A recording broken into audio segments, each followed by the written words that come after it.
살면서 한 번쯤은 그런 순간이 찾아옵니다.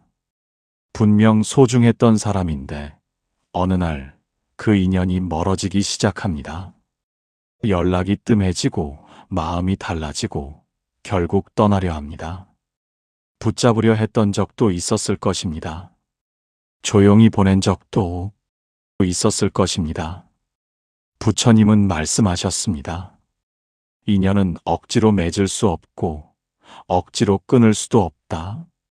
하지만 대부분의 사람들은 이것을 모릅니다.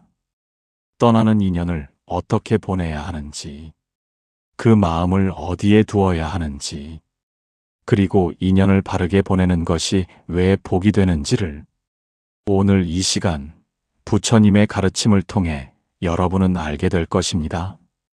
인연의 끝을 어떤 마음으로 맞이하느냐가 여러분의 다음 삶을 어떻게 바꾸는지를 첫 번째 가르침은 인연의 본질에 관한 것입니다.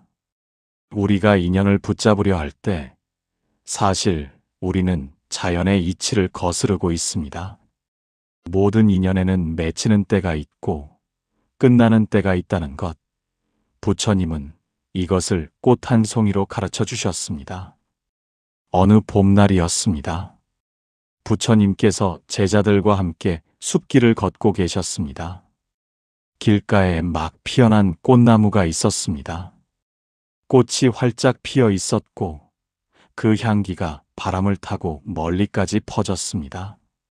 제자들은 발걸음을 멈추고 꽃을 바라보았습니다.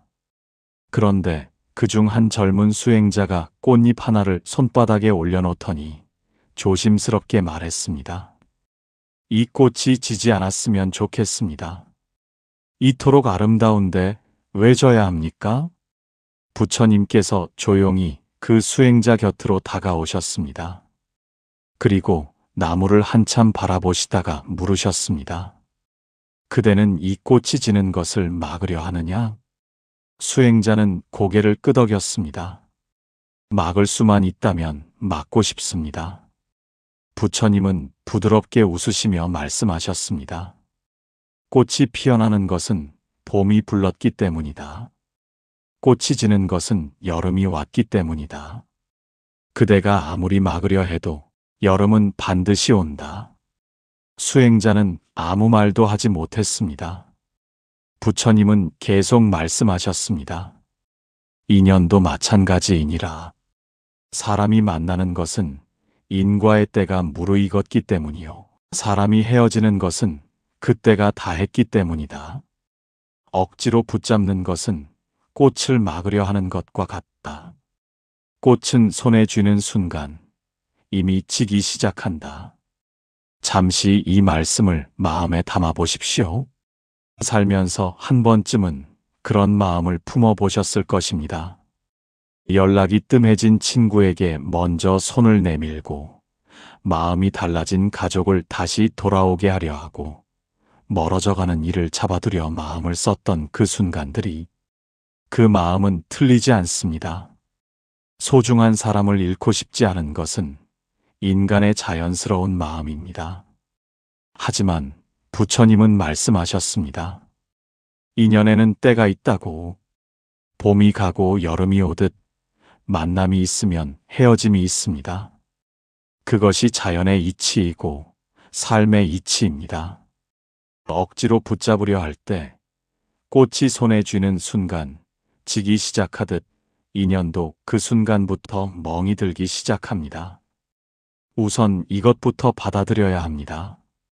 이 인연이 지금 끝나고 있다는 것을, 그것은 내 잘못도 상대의 잘못도 아닐 수 있다는 것을, 다만 때가 되었다는 것을 오늘 이 순간 마음속으로 떠올려 보십시오. 지금 멀어지고 있는 인연이 있을 것입니다. 그 인연을 놓지 못해 마음이 무거운 날들이 있었을 것입니다. 그 붙잡으려는 마음이 오히려 여러분을 더 깊은 고통 속으로 밀어넣고 있었을 것입니다. 인연에는 때가 있습니다. 그 때를 인정하지 못하고 붙잡으려 할 때 우리는 스스로를 고통 속에 밀어넣습니다. 그리고 그 고통 속에서 복은 조용히 달아나기 시작합니다. 두 번째 가르침은 집착이 우리에게서 무엇을 빼앗아 가는지에 관한 것입니다. 꽉 쥐어야 잃지 않는다고 생각하지만 부처님은 손안에 모래 한 줌으로 그것이 오히려 반대라는 것을 보여주셨습니다. 쥐면 쥘수록 빠져나간다는 것, 그 단순한 진리를 지금부터 들어보십시오. 부처님께서 강가에서 제자들과 앉아 계셨습니다. 한 중년의 여인이 찾아왔습니다. 눈이 붉게 부은 걸 보니 오래 울었음이 분명했습니다. 여인은 부처님 앞에 무릎을 꿇고 말했습니다. 부처님, 저는 평생 친하게 지내던 벗을 잃었습니다. 제가 더 잘해줬어야 했는데, 제가 더 붙잡았어야 했는데, 이제 그 벗은 다른 곳으로 떠나 저를 찾지 않습니다. 어떻게 해야 합니까? 부처님은 여인의 말을 다 듣고 나서 조용히 강가에 모래를 한 줌 집으셨습니다. 손바닥을 펼쳐 모래를 올려놓으시고는 여인에게 보여주셨습니다. 이것을 보아라. 여인이 고개를 들었습니다. 부처님은 손을 천천히 오므리기 시작하셨습니다. 손가락 사이로 모래가 스르르 흘러내리기 시작했습니다. 더 꽉 쥐었습니다. 더 많은 모래가 쏟아졌습니다. 결국 손을 완전히 쥐었을 때 거의 모든 모래가 땅으로 떨어져 있었습니다. 부처님은 말씀하셨습니다. 보았느냐? 쥐면 쥘수록 더 많이 빠져나간다. 인연도 이와 같다. 붙잡으려 할수록 더 빨리 달아난다. 여인은 눈물을 흘렸습니다. 그럼 어떻게 해야 합니까? 그냥 놓아버리면 되는 것입니까? 부처님은 이번에는 손바닥을 다시 펼치셨습니다. 활짝 편 손바닥 위에 모래를 올려놓으셨습니다. 바람이 불었지만 모래는 쉽게 흩어지지 않았습니다. 보아라. 손을 펼치면 모래는 오히려 머무른다. 놓아준다는 것은 버리는 것이 아니다. 손을 펴는 것이다. 지금 이 이야기를 들으시면서 떠오르는 사람이 있을 것입니다. 더 연락을 하고, 더 만나자고 하고, 더 붙잡으려 했던 그 사람이. 그런데 그럴수록 상대가 오히려 더 멀어지는 것을 느꼈을 것입니다. 집착은 이런 것입니다. 상대를 붙드는 것이 아닙니다. 스스로를 고통 속에 묶어두는 일입니다. 붙잡으려 하면 밤에 잠이 오지 않습니다. 왜 떠났는지, 내가 무엇을 잘못했는지, 어떻게 하면 다시 돌아오게 할 수 있는지, 이 생각들이 머릿속을 떠나지 않습니다. 그것이 집착의 고통입니다. 그리고 그 고통 속에서 복은 달아납니다. 여러분의 기운이 온통 떠난 인연에 쏠려 있을 때 새로운 복이 들어올 문이 닫혀 있습니다. 꽉 쥔 주먹으로는 아무것도 받을 수 없습니다. 새로운 인연도, 새로운 기쁨도, 새로운 복도, 손을 펴는 것, 그것이 놓아주는 일입니다. 그런데 손을 펴는 것보다 더 어려운 것이 있습니다. 가슴 속에 남아있는 원망을 내려놓는 일입니다. 세 번째 가르침은 원망의 무게에 관한 것입니다. 인연을 떠나보낼 때 손은 펼 수 있어도 마음속 원망은 쉽게 사라지지 않습니다. 부처님은 그 원망이 과연 누구를 위한 것인지 한 스님의 이야기로 조용히 물어보셨습니다. 한 스님이 있었습니다. 여러 해 동안 그 스님을 물심양면으로 도와오던 시주자가 있었습니다. 그런데 어느 날부터 그 시주자의 발길이 뚝 끊겼습니다. 소식도 없었고 이유도 없었습니다.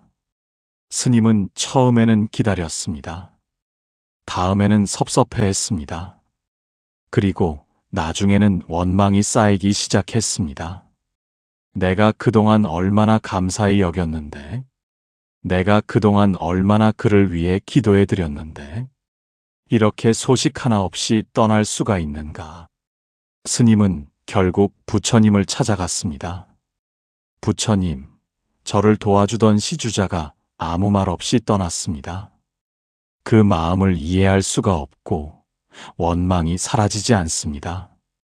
부처님은 조용히 스님을 바라보시며 물으셨습니다. 그 원망, 그것이 그대의 것이냐? 스님은 멈칫했습니다. 예, 제 마음속에 있으니 제 것이 아닙니까? 부처님은 고개를 저으셨습니다. 그대는 수행자이니라. 수행자의 마음은 고요한 호수와 같아야 한다. 그런데 그대 마음 속에는 지금 무엇이 있느냐? 원망이 있다. 그것은 수행자의 마음이 아니다. 그렇다면 그것은 과연 그대의 것이냐? 스님은 한동안 말이 없었습니다. 부처님이 다시 말씀하셨습니다. 원망은 상대에게 던지는 돌이 아니다. 그 돌을 쥐고 있는 것은 그대이고 그 무게에 짓눌리는 것도 그대이니라. 시주자는 지금 이 순간 그대 생각을 하고 있겠느냐? 하지만 그대는 지금 시주자 생각을 하고 있지 않느냐? 이 말씀이 가슴 어딘가에 걸릴 것입니다. 여러분의 마음 속에도 그 원망이 있을 것입니다. 왜 연락을 끊었는지, 왜 그렇게 차갑게 떠났는지, 왜 나한테는 그럴 수 있는지, 그 원망을 품고 있는 동안 상대는 아마 자신의 삶을 살고 있을 것입니다. 하지만 여러분은 그 원망 속에서 잠 못 이루고 밥맛을 잃고 하루하루를 무겁게 살아가고 있을 것입니다. 원망은 내가 쥐고 있는 뜨거운 숯덩이입니다. 상대에게 던지려다가 내 손을 먼저 태웁니다. 그래서 원망 없이 보내는 것이 수행입니다. 상대를 위해서가 아닙니다. 나를 위해서입니다. 원망 없이 보낸다는 것은 억지로 좋게 생각하라는 것이 아닙니다. 우선은 이것을 인정하는 것입니다. 이 인연은 이것으로 끝이구나. 그 인정이 원망의 불씨를 조금씩 꺼줍니다. 그리고 이렇게 생각해 보십시오. 그 인연이 있었기에 내가 행복했던 순간도 있었습니다. 그 인연 덕분에 내가 성장한 부분도 있습니다. 그 인연이 없었다면 내가 경험하지 못했을 것들이 있습니다. 원망 대신 그것을 먼저 떠올려 보십시오. 이것이 쉬운 일은 아닙니다. 처음에는 원망이 더 크게 느껴질 것입니다. 하지만 그 연습을 하나씩 해나갈 때 여러분의 마음은 조금씩 가벼워집니다. 그리고 그 가벼워진 마음이 바로 덕을 쌓는 일입니다. 원망 없이 보내는 것, 그것이 여러분에게 복을 불러오는 일입니다. 부처님은 말씀하셨습니다. 보내는 마음 그 자체가 이미 복을 짓는 일이라고. 네 번째 가르침은 이별의 마음가짐이 어떻게 우리 삶을 바꾸는지에 관한 것입니다. 원망 없이 보내는 것이 수행이라면 감사로 보내는 것은 복을 짓는 일입니다. 부처님은 길목의 작은 주막 이야기 하나로 그 이치를 선명하게 보여주셨습니다. 오래전 길목에 작은 주막을 운영하는 노인이 있었습니다. 그 주막은 크지도 않았고 음식이 특별히 뛰어나지도 않았습니다. 하지만 그 주막에는 언제나 손님이 끊이지 않았습니다. 어느 날 그 소문을 들은 한 장사치가 노인에게 물었습니다. 어르신, 이 작은 주막에 왜 손님이 끊이지 않는 것입니까? 비결이 무엇입니까? 노인은 웃으며 말했습니다. 비결이라 할 것도 없습니다. 다만 저는 오시는 손님보다 가시는 손님에게 더 신경을 씁니다. 장사치는 고개를 갸웃했습니다. 오시는 손님이 아니라 가시는 손님에게요? 그렇습니다. 손님이 떠날 때 제가 어떻게 대하느냐가 그 손님이 다시 돌아오는지를 결정하기 때문입니다. 그리고 다시 오지 않더라도 저는 최선을 다해 배웅합니다. 그것이 그 인연에 대한 예의이기 때문입니다. 훗날 부처님께서 이 이야기를 제자들에게 들려주시며 말씀하셨습니다. 보아라. 인연의 끝을 어떻게 맞이하느냐가 그 다음 인연의 씨앗이 된다. 원망으로 보내면 원망의 씨앗이 남고 감사로 보내면 감사의 씨앗이 남는다. 씨앗은 반드시 열매를 맺느니라. 잠시 생각해 보십시오. 지금까지 인연을 어떤 마음으로 보내왔는지. 떠나는 사람의 뒷모습에 원망을 던진 적도 있었을 것입니다. 이것은 지난 일을 후회하자는 것이 아닙니다. 앞으로의 일을 바꿀 수 있다는 것입니다. 오늘 이 시간 이후 여러분의 곁을 떠나는 인연이 있다면 그 인연을 어떤 마음으로 보낼지 선택할 수 있습니다. 원망 없이, 서운함 없이 그 인연이 있었음에 감사하며 보내는 것. 그 마음이 다음 복의 씨앗이 됩니다. 사람들은 흔히 복을 밖에서 찾습니다. 좋은 일이 생기기를, 좋은 사람을 만나기를 기다립니다. 하지만 부처님은 말씀하셨습니다. 복은 스스로 짓는 것이라고. 그리고 인연을 바르게 보내는 것. 그것이 바로 복을 짓는 일이라고. 감사로 보낸 그 자리에 무언가가 생깁니다. 텅 빈 자리. 그런데 부처님은 그 빈자리야말로 가장 귀한 공간이라고 하셨습니다. 마지막 가르침은 인연이 떠난 뒤 남는 그 빈자리의 의미에 관한 것입니다. 비어 있다는 것이 결핍이 아니라 가능성이라는 것. 부처님은 물그릇 하나로 그 진리를 가르쳐 주셨습니다. 꽉 찬 그릇에는 아무것도 더 담을 수 없다는 이 단순한 이치가 여러분의 마음을 열어줄 것입니다. 어느 날 한 수행자가 부처님을 찾아왔습니다. 손에는 가득 찬 물그릇을 들고 있었습니다. 그는 부처님께 여쭈었습니다. 부처님, 저는 소중한 인연을 하나 잃었습니다. 마음에 구멍이 뚫린 것 같습니다. 이 허전함을 어떻게 해야 합니까? 부처님은 수행자가 들고 온 물그릇을 바라보셨습니다. 그리고 말씀하셨습니다. 그대, 그 그릇에 물을 더 담아보아라. 수행자는 물을 더 따르려 했지만 이미 가득 찬 그릇에는 한 방울도 더 들어가지 않고 넘쳐 흘렀습니다. 부처님이 말씀하셨습니다. 보아라. 꽉 찬 그릇에는 아무것도 담을 수 없다. 그대의 마음도 이와 같다. 인연 하나가 빠져나가고 생긴 그 빈자리, 그것이 새로운 것이 들어올 공간이다. 수행자는 고개를 들어 부처님을 바라보았습니다. 하지만 부처님, 그 빈자리가 너무 아프습니다. 부처님은 고개를 끄덕이셨습니다. 그렇다. 빈자리는 처음에는 아프다. 그러나 그 아픔은 새로운 것이 들어오기 전에 진통이니라. 아이가 태어나기 전에 산통이 있듯이 새로운 복이 오기 전에 빈자리에 아픔이 있다. 이 말씀이 지금 여러분의 마음에 닿을 것입니다. 지금 마음에 빈자리가 있을 것입니다. 떠나간 인연이 남긴 그 허전함이 지금도 여러분을 힘들게 하고 있을 것입니다. 그것은 아픔이 맞습니다. 부처님도 그것을 부정하지 않으셨습니다. 하지만 그 아픔 너머에 무언가가 있습니다. 꽉 찬 그릇을 비웠을 때 비로소 새로운 것을 담을 수 있습니다.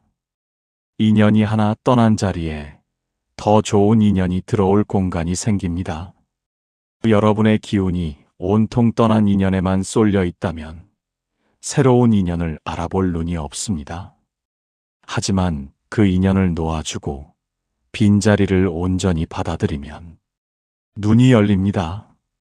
그동안 보이지 않던 것들이 보이기 시작합니다. 새로운 만남, 새로운 기쁨, 새로운 복이 이처럼 부처님은 가르치셨습니다. 빈자리를 두려워하지 말라고. 빈자리는 결핍이 아니라 가능성이라고. 그 빈자리를 원망으로 채우지 말고 감사와 기대로 열어두라고. 오늘 이 시간 딱 한 가지만 해보십시오. 마음속에 있는 그 빈자리를 바라보십시오. 그리고 이렇게 생각해 보십시오. 이 빈자리에 어떤 복이 들어오려는 것일까? 그 작은 생각의 전환이 여러분의 삶을 바꾸기 시작합니다. 지금까지 5가지 가르침을 함께 걸어왔습니다. 이제 그 가르침들을 마음속에 하나로 모아보겠습니다. 오늘 부처님의 가르침을 통해 우리는 5가지를 배웠습니다. 인연에는 때가 있습니다. 붙잡을수록 복이 달아납니다. 원망 없이 보내는 것이 수행입니다. 보내는 마음이 복을 만듭니다. 그리고 빈자리가 세복의 통로입니다. 이 모든 가르침은 결국 하나로 이어집니다. 인연을 바르게 보내는 것, 그것이 곧 복을 짓는 일입니다. 우리는 평생 수많은 인연을 만납니다. 그리고 그 인연들은 하나씩 때가 되면 떠납니다. 막을 수 없습니다. 하지만 어떻게 보낼지는 우리가 선택할 수 있습니다. 원망으로 보낼 것인지, 감사로 보낼 것인지, 손을 꽉 쥐고 붙잡을 것인지, 손을 펴고 배웅할 것인지, 그 선택이 여러분의 다음 인연을 만들고 여러분의 다음 복을 만듭니다. 오늘 이 이야기를 들으신 여러분께 부탁드립니다. 오늘 여러분 곁을 떠난 인연이 있다면 마음속으로 이렇게 말해 보십시오. 잘 가십시오. 그동안 감사했습니다. 그 말 한마디가 여러분의 마음속 원망을 하나씩 녹여줄 것입니다. 그리고 그렇게 녹아내린 자리에 반드시 새로운 복이 찾아올 것입니다. 부처님은 말씀하셨습니다. 씨앗은 반드시 열매를 맺는다. 오늘 여러분이 뿌린 감사의 씨앗이 반드시 복의 열매로 돌아올 것입니다. 오늘도 이 이야기를 끝까지 들어주신 여러분께 깊이 감사드립니다. 이 가르침이 여러분의 마음에 조금이나마 위로가 되었기를 바랍니다. 영상이 도움이 되셨다면 좋아요와 구독으로 함께 해주십시오. 다음 이야기에서 다시 만나겠습니다.